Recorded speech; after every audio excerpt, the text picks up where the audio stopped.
En K-Export tenemos salidas semanales aéreas y marítimas hacia Venezuela y Panamá. Contamos con un personal altamente calificado en el ramo de la exportación, manejo de carga y empaque de la misma. Menciona en nuestra sede de Estados Unidos que nos viste en Factores de Poder y obtendrás un 10% de descuento en tu primer envío. K-Export. Déjalo todo en nuestras manos. Regresamos con Agárrate.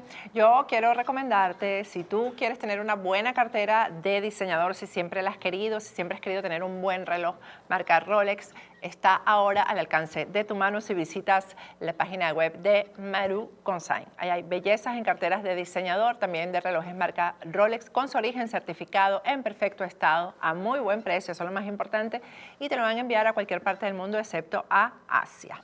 Bueno, y también si quieres hacer una cita con Kaloyer Otramonte para hacerte un corte de cabello, para cambiarte el look, para todo lo que necesites, pues hazla a través de su página web que es tourred.com o a través de su aplicación que es Tourred.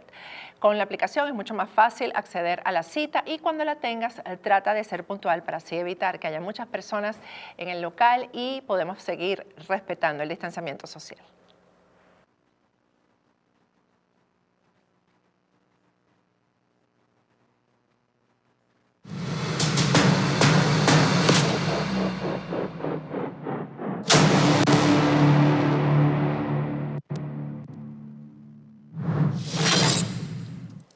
Regresamos con Agárrate. Bueno, si algo parece que llegó para quedarse o por lo menos para cambiar para siempre nuestro estilo de vida es el COVID-19.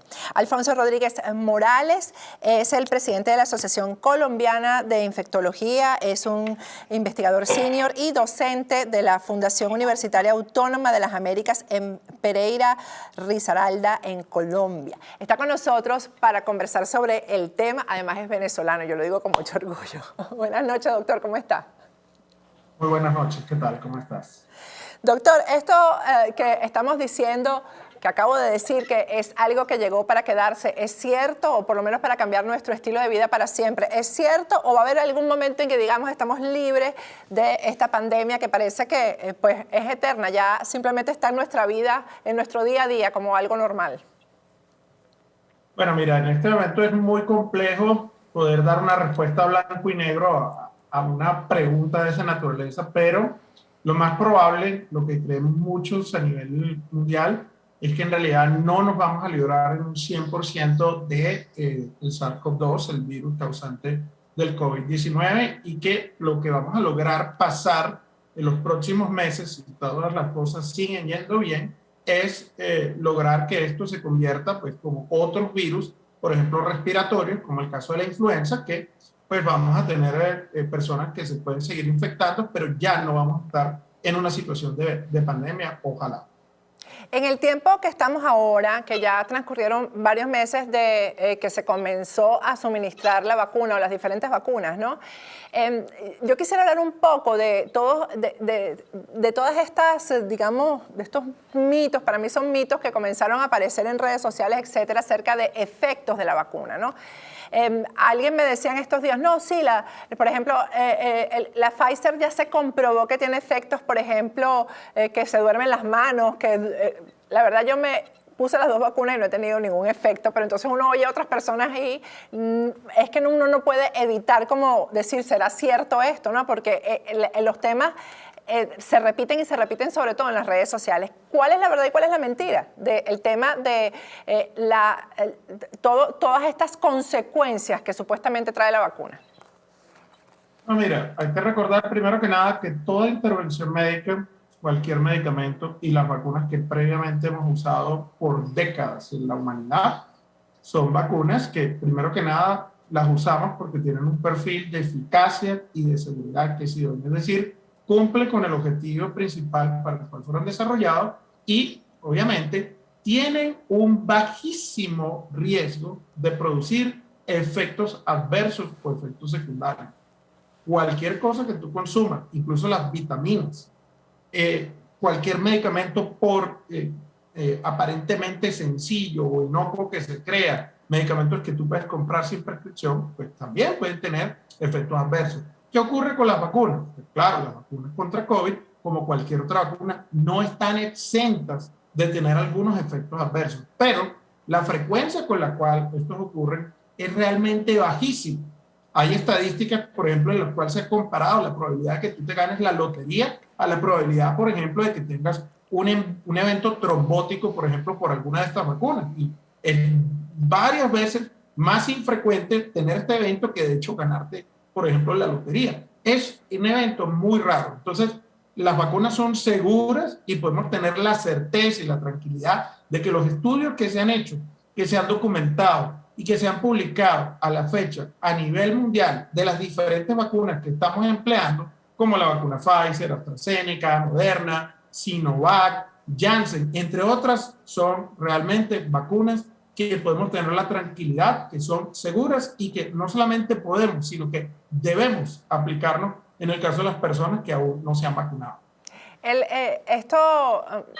Según las estadísticas, las personas que cayeron con la nueva cepa, lo que se llama la nueva cepa, y que lamentablemente murieron, en las estadísticas, ¿eran personas vacunadas o personas que no se habían vacunado? Exactamente, ese es un punto muy importante, porque lo que estamos viendo en diferentes partes del mundo, las estadísticas son muy claras en países como los Estados Unidos, en Canadá, en diferentes países de Europa y de hecho acá también en muchos países en América Latina, es que las personas que están en estos momentos cayendo con enfermedad grave, muriendo de hecho por COVID, son fundamentalmente, son predominantemente personas que no están vacunadas. Hay que recordar, y esto es muy importante que la gente lo entienda, que la vacuna no evita en un 100% que una persona se pueda infectar, pero lo que ocurre y el objetivo principal para el cual en este momento aplicamos las vacunas contra el COVID, es para evitar fundamentalmente enfermedad grave y muertes relacionadas al COVID-19. Entonces, en este momento, indistintamente del tema de las variantes, como ocurre con la variante Delta, como tú mencionabas, pues en general, la pandemia en este momento en la mayoría de los países está ocurriendo de forma predominante a expensas fundamentalmente de personas que no están vacunadas. ¿Cuáles son los síntomas que sufre una persona que está vacunada pero que se contagia? Bueno, eso es importante. En el mismo sentido en que lo planteaba anteriormente, una persona infectada, una persona vacunada, ¿se puede infectar? Por supuesto, es posible. Pero primero que nada, es un evento muy, muy raro. Segundo, si uno estando vacunado se llegase a infectar, pues la probabilidad de desarrollar una enfermedad grave es también muy rara.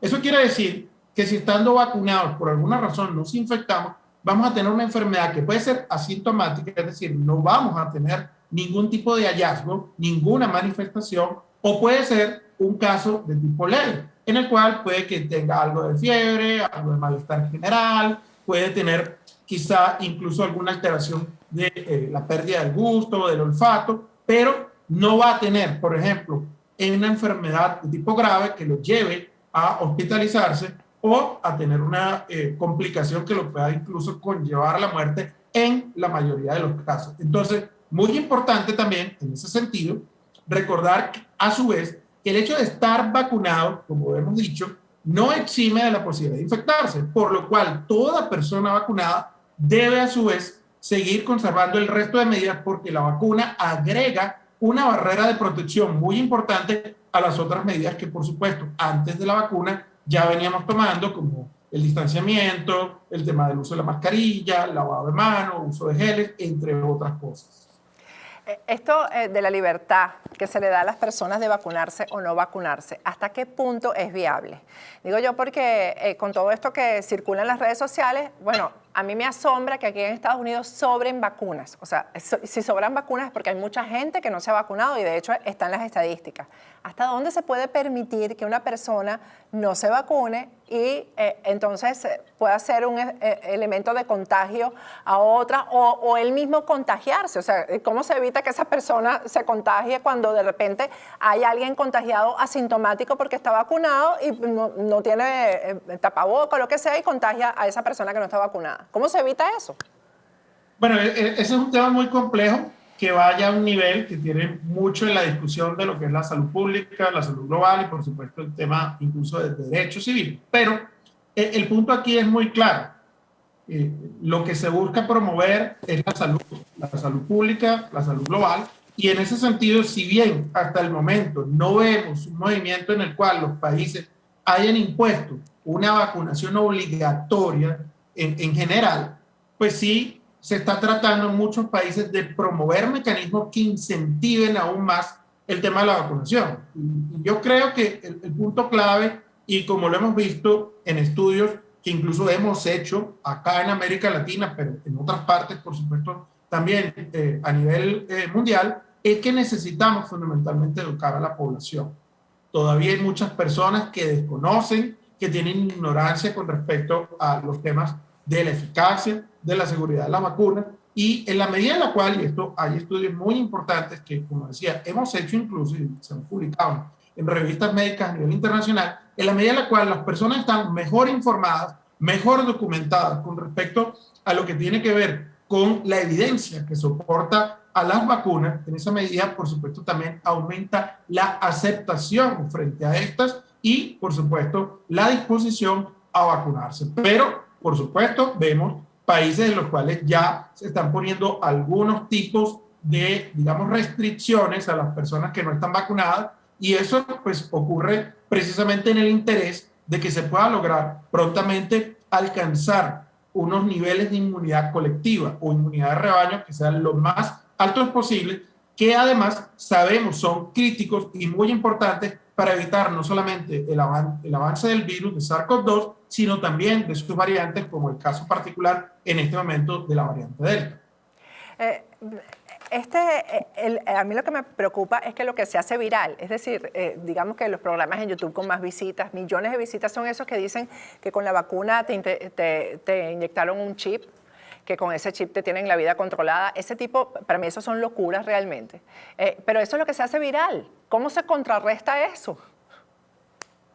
Sí, bueno, como te decía, tiene que ser un esfuerzo conjunto, como de hecho se ha venido haciendo en muchos países, en los cuales, por ejemplo, las autoridades de salud, a la par con las asociaciones científicas, por ejemplo, nosotros acá en Colombia, la Asociación Colombiana de Infectología ha hecho un esfuerzo también en el plano de lo educativo a la comunidad en diferentes formas, apoyando al ministerio a través, obviamente, de los medios de comunicación que son claves en este sentido, es decir, que los medios de comunicación social a nivel nacional, a nivel internacional, den cabida justamente a lo que es la información basada en evidencias científicas sólidas y, por el contrario, que no vaya a ocurrir que se le dé espacio justamente a personas que lo que tratan es de difundir información falsa.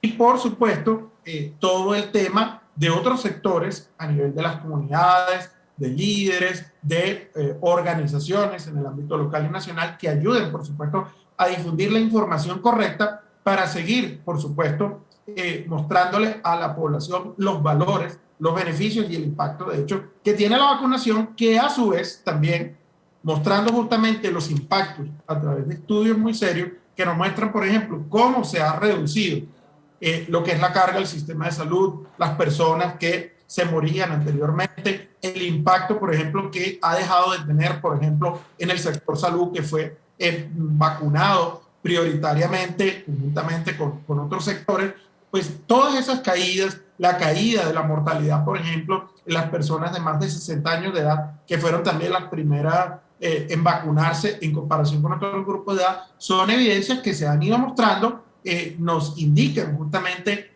la importancia que tiene la vacunación en lograr controlar y mitigar el impacto que tiene el COVID-19. Doctor, la tercera dosis, creo que nada más Pfizer la ha anunciado, no estoy segura si hay otras vacunas que también.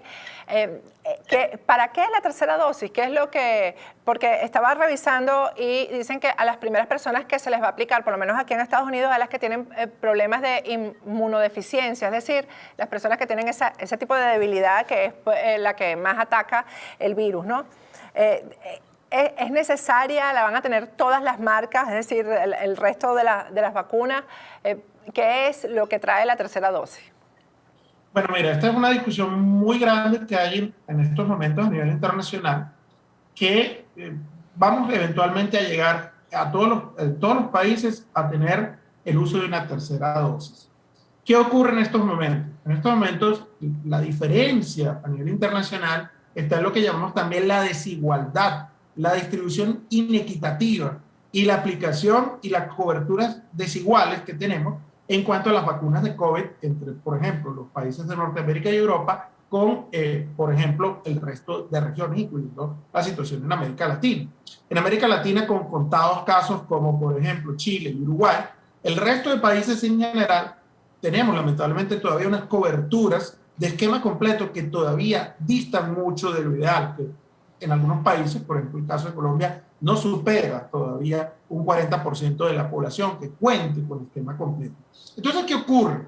En ese escenario es muy difícil hablar como sí ocurre en Estados Unidos o como ocurre, por ejemplo, en países como Chile o como Uruguay, donde ya está aprobada de forma general una tercera dosis en la cual va a ocurrir lo que ocurrió al principio de la pandemia y al principio ya del momento en el cual contábamos con vacunas, y es empezar a priorizar intervenciones. En este caso, para la vacuna, por supuesto, ¿quiénes van a ser los primeros en recibir esa tercera dosis de refuerzo? Que no va a ser, por cierto, solo con la vacuna de Pfizer, sino que se está contemplando también para otras vacunas, pues las personas que tienen enfermedades que deprimen el sistema inmunológico, por ejemplo, las personas que reciben trasplantes de órganos, las personas que están recibiendo una quimioterapia, por ejemplo, por cáncer, las personas que tienen enfermedades autoinmunes, entre otras, y también, de hecho, como lo estamos viendo, por ejemplo, en Chile, que ya se está vacunando con tercera dosis de refuerzo, incluso al personal de salud. ¿Qué ocurre? La evidencia científica nos indica, y por eso la prioridad, que las personas que tienen una enfermedad inmunosupresora, por ejemplo el cáncer, 2 dosis de la vacuna no conllevan a una respuesta de protección lo suficientemente idónea como por supuesto lo que queremos, y eso hay muchos estudios que han venido soportándolo, y la prioridad especialmente la han tenido los estudios que más evidencia se han hecho en torno, por ejemplo, a las vacunas de ARN mensajero, como es el caso de la vacuna de Pfizer y la vacuna de Moderna principalmente. Entonces, por eso, especialmente a este tipo de población se le ha venido dando la prioridad. La pregunta de las 10.000 dochas, como diríamos, es ¿cuánto dura el efecto de estas vacunas? Es decir, el año que viene tenemos que vacunarnos nuevamente. Bueno, esa es otra pregunta que todavía nadie te podría contestar con el lujo de detalle y con la precisión deseada. ¿Por qué? Porque en este momento que no tenemos, de hecho, todavía un año completo en ningún país del mundo con el tema de la vacunación. Recordemos que las vacunas se empezaron a aplicar a finales del año pasado en algunos países, pues estamos todavía evaluando realmente cómo se comporta la inmunidad o la respuesta de protección frente a estas vacunas. La mayoría de las personas suelen apuntar, la mayoría de los expertos suelen apuntar a nivel internacional que lo más probable es que vamos a requerir, como en otras vacunas, como el caso, por ejemplo, de la influenza estacional, refuerzos anuales. El punto de ese refuerzo anual o de una tercera dosis de refuerzo, antes incluso probablemente de que transcurra el año, pues es el tema justamente que en este momento se está también evaluando en detalle, pero es muy probable que, como ocurre con otras enfermedades, como mencionaba el caso de la influenza, anualmente vamos a requerir refuerzos para, por supuesto, mantener una inmunidad protectora frente al virus que, como decía anteriormente, muy probablemente va a seguir circulando, pero, por supuesto, en un nivel mucho más bajo que el que, por supuesto, hemos observado durante el curso de la pandemia. Bueno, hemos hablado de todas las vacunas, excepto las que se están colocando en Venezuela, que es la china, la rusa. ¿Qué efectividad tienen? ¿Está comprobada su efectividad? Para hablarle claro a la mayoría de nuestra audiencia que son venezolanos. Pues. Sí, bueno, hay que primero clarificar un concepto importante, y es que cuando nosotros evaluamos la protección de una vacuna, la evaluamos en diferentes etapas de desarrollo. Tenemos unos estudios que se hacen antes de ser probados en seres humanos, que llamamos estudios preclínicos, y luego tenemos esos estudios ya en seres humanos que se llaman estudios de fase 1, fase 2 y fase 3. Hasta la fase 3, que son estudios controlados, que llamamos ensayos clínicos, nos permiten evaluar en ese contexto la protección que llamamos eficacia. Ya cuando una vacuna se está aplicando en la población, de forma masiva en los planes de vacunación que de hecho en el caso de América Latina empezaron fundamentalmente a principios de este año, con las excepciones de países como Chile, Uruguay y Argentina. ¿Qué ocurre? En estos también hacemos una evaluación de lo que ocurre en la población de forma masiva. Y eso es lo que conocemos como estudios de efectividad o también estudios del comportamiento de la vacuna en el mundo real. Entonces, en ese escenario, tenemos para la mayoría de las vacunas muchísimos estudios de eficacia, que son los que permitieron, de hecho, aprobar su uso inicialmente como emergencia y en el caso de la vacuna de Pfizer, ya una aprobación plena por parte de la FDA de los Estados Unidos. ¿Qué ocurre con el caso particular de las vacunas chinas como Sinopharm, Sinovac y el caso de la vacuna rusa Gamaleya o Sputnik? Estas vacunas tienen fundamentalmente estudios de eficacia, pero han empezado a aparecer ya estudios importantes, sobre todo para el caso de la vacuna Sinovac, estudios de efectividad a nivel de diferentes países y recientemente, hace algunas semanas atrás, un estudio muy importante que se desarrolló en Chile, el grupo de Jara y colaboradores que lo publicaron en el New England Journal of Medicine y que nos muestra que estas vacunas en general son vacunas eficaces, son vacunas seguras y son vacunas efectivas que tienen estudios muy importantes que las soportan. Y esto hay que decirlo, pues obviamente para el momento específico que estamos hablando. Estos son cosas cambiantes y por supuesto hace unos meses atrás esa evidencia pues no existía. Lo mismo que podría entrar en la discusión la situación con las llamadas vacunas candidatos que hay en Cuba, las cuales en este momento no tenemos esos estudios para poder evaluar con detalle realmente cuán eficaces, cuán seguras son. No contamos con esos estudios humanos, no han sido publicados. Bueno, doctor, muchísimas gracias. Yo creo que aplicamos aquí una vacuna contra la ignorancia en este programa, porque estos son los datos ciertos, no hay nada más allá de esto. Y bueno, las medidas hay que seguirlas llevando, ¿no? Adelante. Así es, por supuesto, es crucial seguir fomentando la vacunación, seguir siendo voceros de la importancia que la vacunación tiene, eficacia, seguridad, y a la par mantener todas las medidas de bioseguridad, el uso de las mascarillas, el distanciamiento, el control de aforos, el tema del lavado de manos frecuente, el uso de gel antimicrobiano, entre otras cosas. Muchísimas gracias, doctor. Gracias por atendernos. Con mucho gusto. Bueno, con esta vacuna contra la ignorancia me despido esta mañana.